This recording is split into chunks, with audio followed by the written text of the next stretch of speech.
you. Thank you all for joining us, and we wish you a productive and fulfilling few days ahead. And Medicare 2024. Thank you for being with us, and enjoy the rest of your day. Thank you.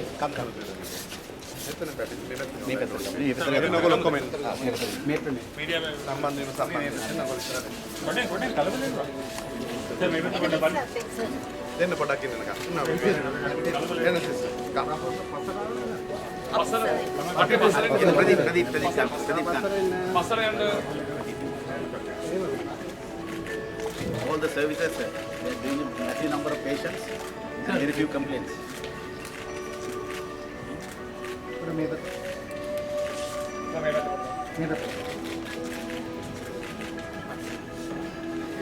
Thank you.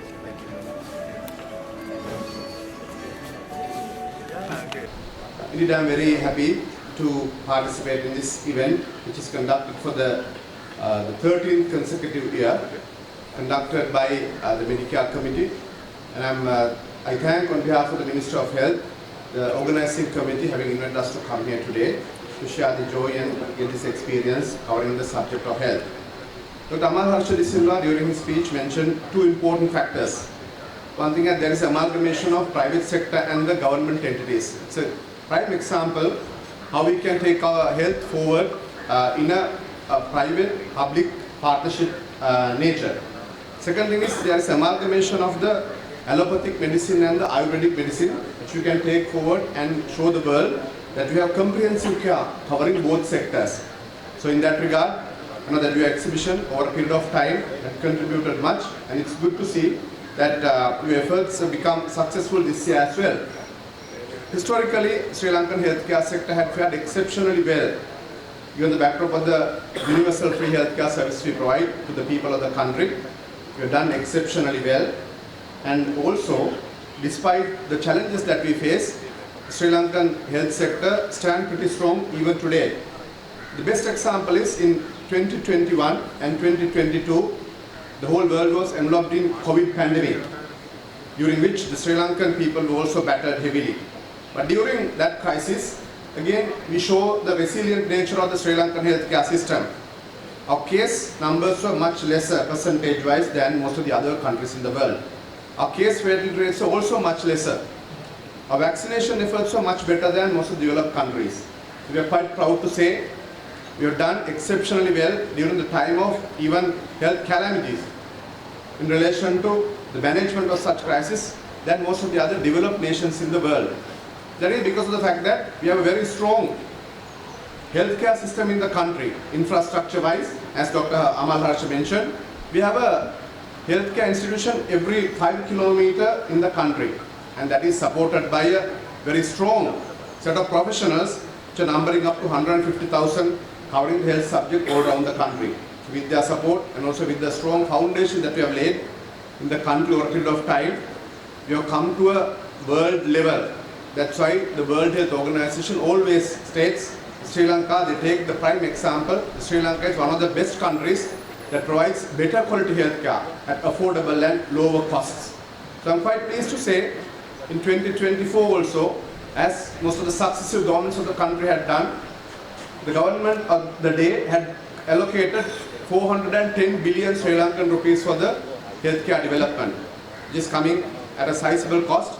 And despite the difficulties we encounter, whatever the little money the government coffers have, they have come forward to strengthen the healthcare system of the country. So in that regard, our government, the policy is very clear. We want to ensure that we strengthen the primary healthcare sector, and also at the same time, we want to ensure that we strengthen the preventive sector of the health segment. For that, I think your contributions are very much important.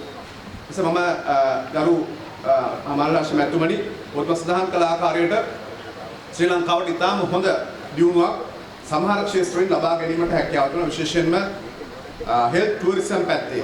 එමත් වතාවක් ශ්‍රී ලංකාවට ඉතාම විශාල සංචාරක පිරිසක් පැමිණෙමින් සිටිනවා. ඒ ගිය වසරේදී ශ්‍රී ලංකාවට මිලියන 1.5කට අධික සංචාරක පිරිසක් පැමිණුණා. ඒ සංචාරකයන්ගේ විශාල පිරිසක් ඔබතුමා සඳහන් කළ පරිදි වර්තමානයේදී ඉන්දියාවෙනුත් චීනය ඇතුළු රටවලුත් අපේ රටට පැමිණෙනවා. මට සිහිපත් වෙනවා ශ්‍රී ලංකාවේ මේ සෞඛ්‍ය ක්ෂේත්‍රයට ඇති සැඟවුණු ශක්තිය පිළිබඳව හොඳම උදාහරණයක් ඇතරම 2004 වර්ෂයේදී ශ්‍රී ලංකාව විශාල සුනාමි වෙසනයකට මුහුණ දුන්නා. ඒ සුනාමි වෙසනේ අවස්ථාවේදී ශ්‍රී ලංකාවේ දකුණු පළාතේ සංචාරක හෝටලයක ලැබුම්ගෙන හිටිය එවකට ජර්මන් චාන්සලර්වරයා වෙච්ච හෙල්මුට් කෝල් මැතිතුමා. එතුමා ශ්‍රී ලංකාවට සෑම වර්ෂයකම පැමිණියා. එතුමා ලංකාවට සෑම වර්ෂයකම ආවේ. ශ්‍රී ලංකාවේ ආයුර්වේද ප්‍රතිකාර සමග මේ ලංකාවේ තිබෙන සුවිශේෂී ප්‍රතිකාරයන් පිළිබඳව හොඳ අවබෝධයකින් එතුමා සුනාමි වෙසනටත් අහු වුණා. ඒ සුනාමි වෙසනෙන් දිවි ගලවගත්තු නිසා තමයි ඒකට උපකාරයක් හැටියට ශ්‍රී ලංකාවට රෝහලක්වා පරිත්‍යාග කරන එතුමන් පියවර ගත්තේ. ඒ නිසා අපිට මේ පිළිබඳව ඉතිහාසයක් තිබෙනවා. අපිට මේ පිළිබඳව විශේෂඥතාවයක් තිබෙනවා. අපිට මේ පිළිබඳව දැනුමක් තිබෙනවා. අපිට මේ පිළිබඳව අවබෝධයක් තිබෙනවා. ඒ නිසා අපිට පුළුවන්කම ලැබෙනවා ශ්‍රී ලංකාවේ පාරම්පරික ආයුර්වේද ක්‍රම, ඒ වගේම දේශීය ආයුර්වේද ක්‍රම ශ්‍රී ලංකාවේ බටහිර වෛද්‍ය විද්‍යාව සමග ඒකාබද්ධ කිරීමෙන් හොඳ ඉදිරි අනාගතයක් ශ්‍රී ලංකාවේ මේ සංචාරක ක්ෂේත්‍රය හා සම්බන්ධව වෛද්‍ය සංචාරක ක්ෂේත්‍රය හා සම්බන්ධ අපිට ගොඩනගා ගැනීමට හැකියාව තිබෙනවා.